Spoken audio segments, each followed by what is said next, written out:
Secret server में हमारे पास सारे लॉन्चर्स और टेम्पलेट्स होते हैं जिस पर हम काम करते हैं। कुछ हमारे पास बाय डिफ़ॉल्ट बने हुए मिलते हैं और कुछ हमें खुद से कस्टम लॉन्चर वगैरह क्रिएट करने होते हैं। तो इस वीडियो में हम इसका ओवरव्यू कर लेते हैं। ठीक है, इसके लिए हम सबसे पहले आते हैं सेटिंग में, आके टेम्पलेट्स, उसके बाद सीक्रेट टेम्पलेट में आ जाते हैं। अच्छा, यहाँ आपके पास जो ऑप्शन नज़र आ रहे होंगे सीक्रेट टेम्पलेट्स की एक लिस्ट बनी हुई है। ठीक है, इसके बाद ये करेक्टर सेट की एक लिस्ट है। इसके बाद पासवर्ड रिक्वायरमेंट्स हैं। हम टेम्पलेट वाइज हम लगा सकते हैं कि हमारा चीज़ स्पेसिफिक सीक्रेट पर अगर हम कोई पासवर्ड रिक्वायरमेंट अलग से लगाना चाहें तो हम लगा सकते हैं, ये उसके लिए यूज़ होती है सेटिंग। इसके अलावा लॉन्चर्स की बात होती है तो लॉन्चर्स में क्या है कि हमारे पास ये प्री डिफाइंड लॉन्चर्स भी बने हुए होते हैं और हम यहाँ से अपने हिसाब से अगर कोई कस्टम एप्लीकेशन हमें इंटीग्रेट करनी होती है तो उसके लिए हम यहाँ से कस्टम लॉन्चर भी क्रिएट करते हैं, जैसे कि विन एससीबी वगैरह हो गया या टॉड एप्लीकेशन वगैरह होती है। इस तरह की कोई भी अगर एप्लीकेशन आपके पास चलती है जिसका डिफ़ॉल्ट लॉन्चर हमारे पास यहाँ मौजूद ना हो तो हम यहाँ से खुद से भी क्रिएट कर सकते हैं। इसके बाद ये हमारे पास ऑडिट की ट्रेल आती है। ऑडिट की ट्रेल में जो भी हमने चेंजेस की होंगी वो हमें यहाँ नज़र आती हैं। तो अब आते हैं सबसे पहले टेम्पलेट्स पर।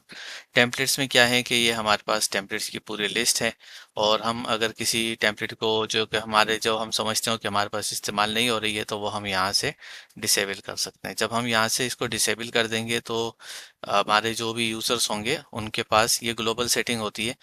तो ग्लोबल सेटिंग जो है तमाम यूज़र्स पर अप्लाई होती है।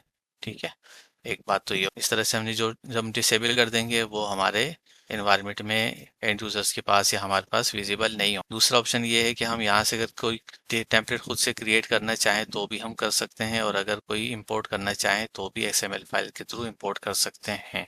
जैसे गिटहब वगैरह में अगर आप कुछ एक्टिविटीज़ होती हैं हमारी तो गिटहब वगैरह से भी हमें इंपोर्ट कोई ये टेम्पलेट बने हुए होते हैं वो इंपोर्ट करने होते हैं तो यहाँ से हम कर सकते हैं। ये पॉसिबिलिटी हमारे पास मौजूद है। अगर हमें कोई स्पेसिफिक टेम्पलेट में सेटिंग करनी होगी तो वो हम यहाँ पर आएंगे। तो अब ये टेम्पलेट की सेटिंग है, हम यहाँ पर टेम्पलेट की सेटिंग कर सकते हैं। जैसे अगर कोई फील्ड ऐड करनी हो, उसकी मैपिंग करनी हो तो भी वो यहाँ से हम कर सकते हैं। परमिशन सेट करनी हो तो यहाँ से कर सकते हैं। अब इस परमिशन से हम ये भी कर सकते हैं कि ये जो हमारा टेम्पलेट है ये किस यूजर्स के ग्रुप तक या उसके ग्रुप तक जो है ना इसकी एक्सेसिबिलिटी रहे। ठीक है, तो वो हम यहाँ से इसको सेट कर सकते हैं। परमिशन हम यहाँ से सेट कर देंगे। ये सीक्रेट की सेटिंग होती है, यहाँ पर हम अपनी सीक्रेट की सेटिंग कर रहे होते हैं।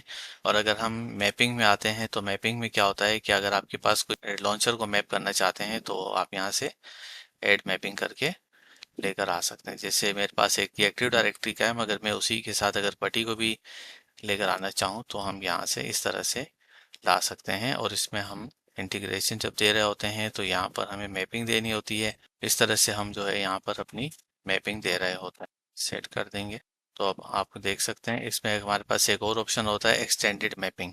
एक्सटेंडेड मैपिंग भी हम यहाँ से सेट कर सकते हैं। तो ये थे हमारे सीक्रेट टेम्पलेट्स का ओवरव्यू था और साथ में लॉन्चर्स का।